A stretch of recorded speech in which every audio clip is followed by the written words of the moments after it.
listening to the first few talks, I've been realizing all the kinds of information that one might want to add, given the wide variety of countries that we come from.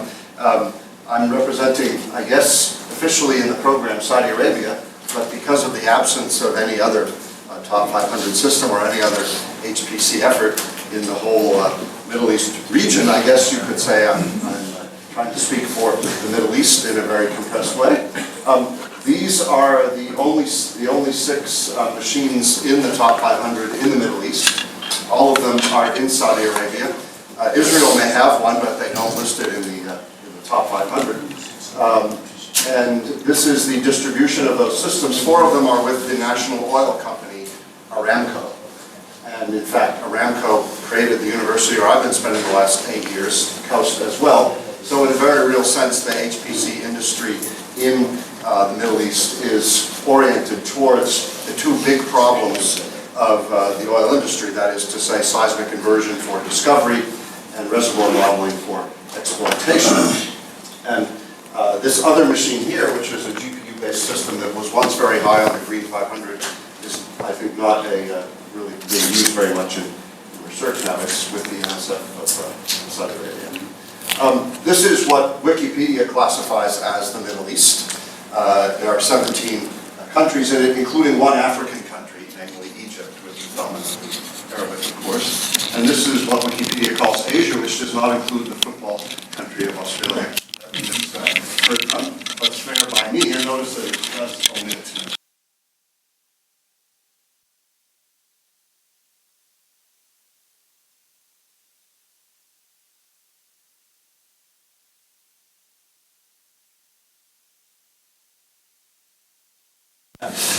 We also have a 2030 plan, right, in Saudi Arabia, and there the word HPC is completely missing. I've been through the plan. Unfortunately, it's not there.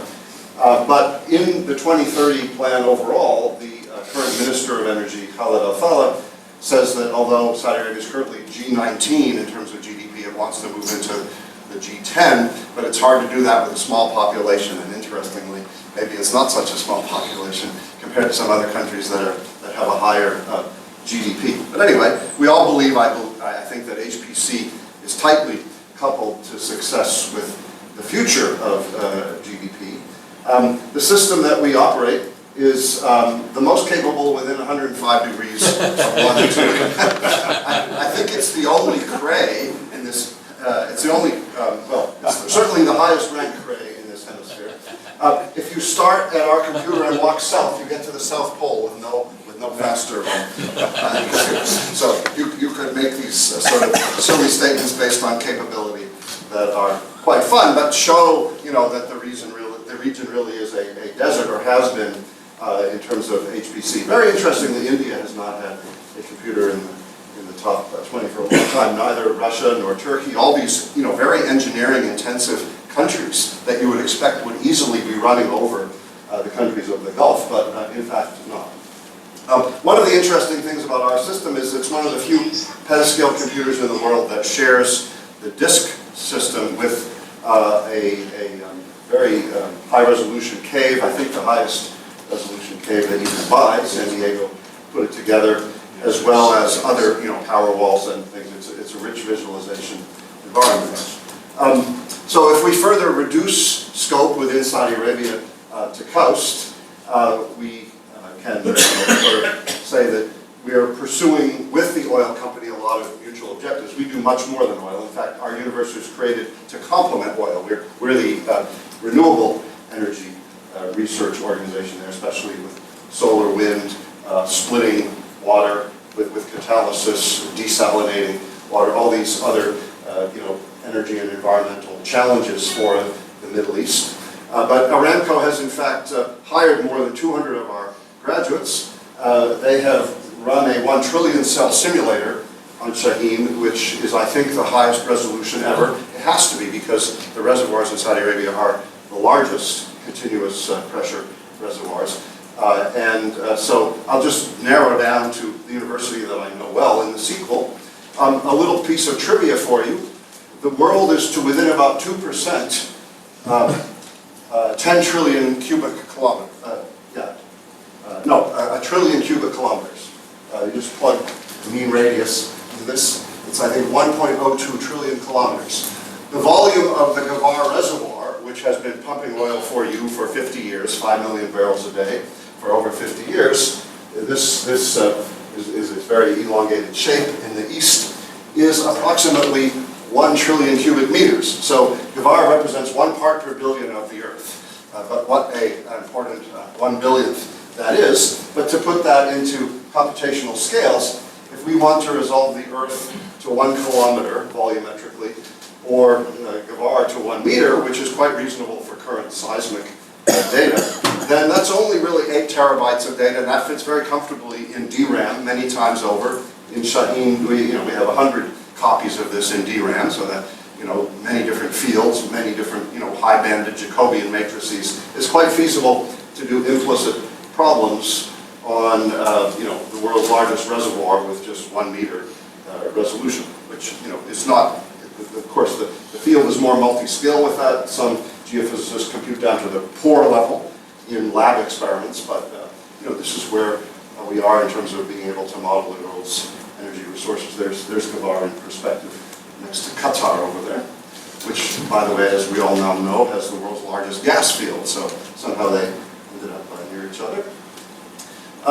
This is why the Middle East is motivated to go to highly capable computers. This was a resolution of an oil field under the megacell simulator, now the gigacell simulator, and now they're building their teracell simulator. These are injection wells in diamonds, and these are production wells in the circles. And you can see that with not enough resolution, this model missed 2 pockets of oil because oil and water finger. And so those were actually found when they drilled for them. So this was one case where HPC has a huge success story and pays for years of development in human resources. When KAUST was created in 2009, it entered the top 500 list at number 14. In those days, only Germany and the US were ahead. When we refreshed the system in 2015, it entered at number 7 into a much different environment, of course, where the dominance of blue genes have been replaced with grays for the most part.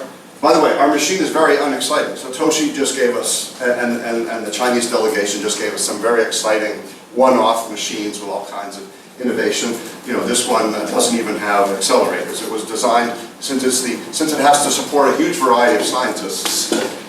In fact, 34% of our faculty compute as their main way of doing business. I don't know any other university where such a high percentage of the faculty are primarily computational, but not all of them are willing to migrate their codes to exotic environments. Some of them just run production codes like VASP and so forth. So this is a very, let's say, commodity system. This is the sort of work loads that it supports in simulation data. This actually, this is more research, not being supported by simulations, but certainly exascale software development is one of the things that we major in. We're very interested in the convergence of simulation and big data, particularly in ocean and atmospheric modeling with data assimilation. So you can see the kinds of simulations and analytics and the fields to which it is applied, and at the bottom some of the customers, the oil companies and the energy agency, a major materials manufacturer, and 3 government agencies that aren't yet computing very much, but we are trying to get them into that. One of them is like the NIH. We believe that there's 2 kinds of grand challenges in HPC. One is raising the capability, like most of the people in this room do, but one is also providing an abstraction where users who are more interested in chemistry or physics can actually compute at a very high scale. So both of these challenges are important.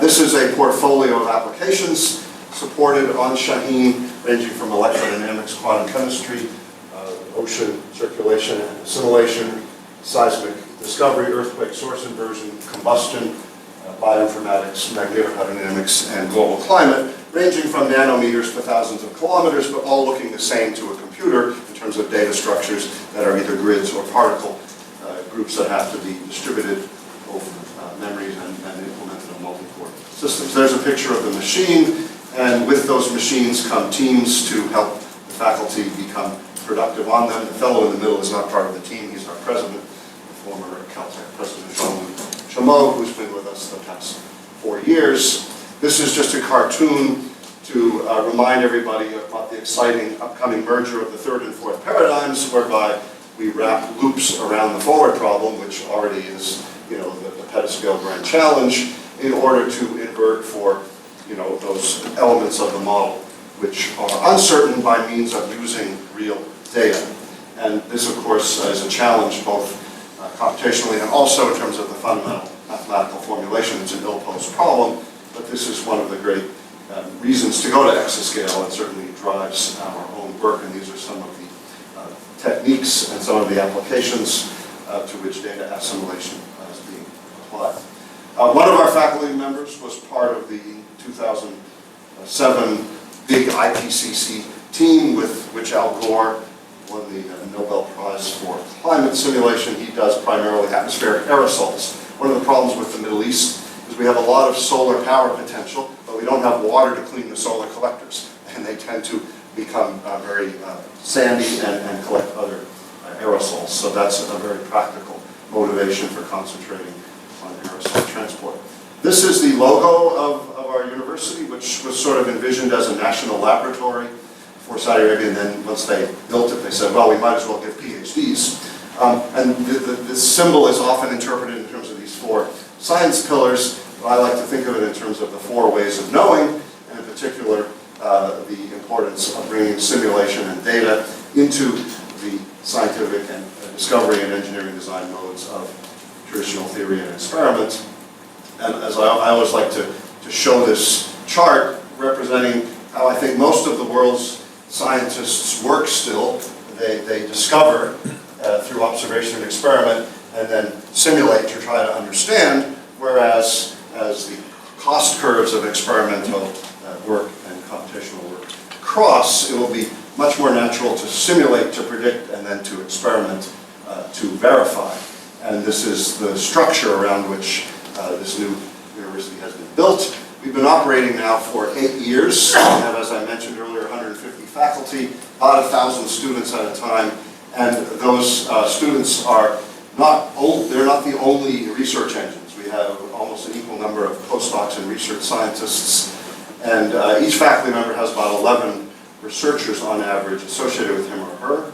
So it's a very nice environment for getting sort of a stratified layer of help. A lot of the research scientists in my group are directly working with graduate students in building scalable software. We've had 1,200 alumni so far.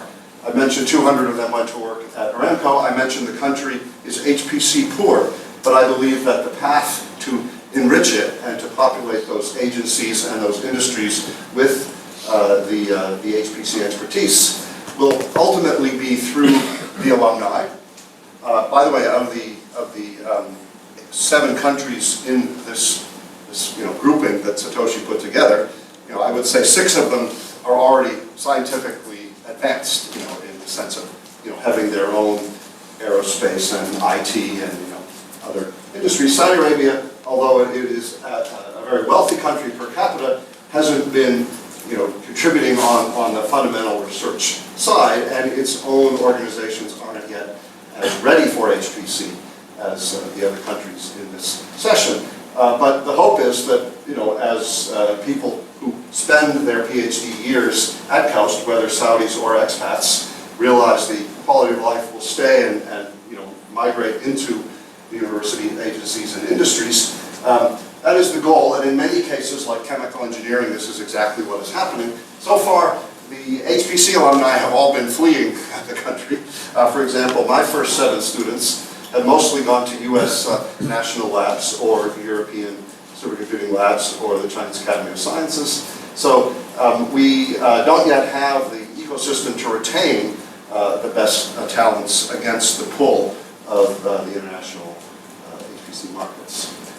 We do have a very rich female pool. We have more than 1/3 of our students in KAUST women. I don't know any other engineering school in the world that has such a high percentage of female students. We do have a national high-performance computing meeting that happens every year. You see below some of the pictures of the international luminaries who have populated the podium at those during the years when KAUST is organizing the meeting. This is sort of our outreach to the rest of the country. And I guess that's good enough intro until there are questions later.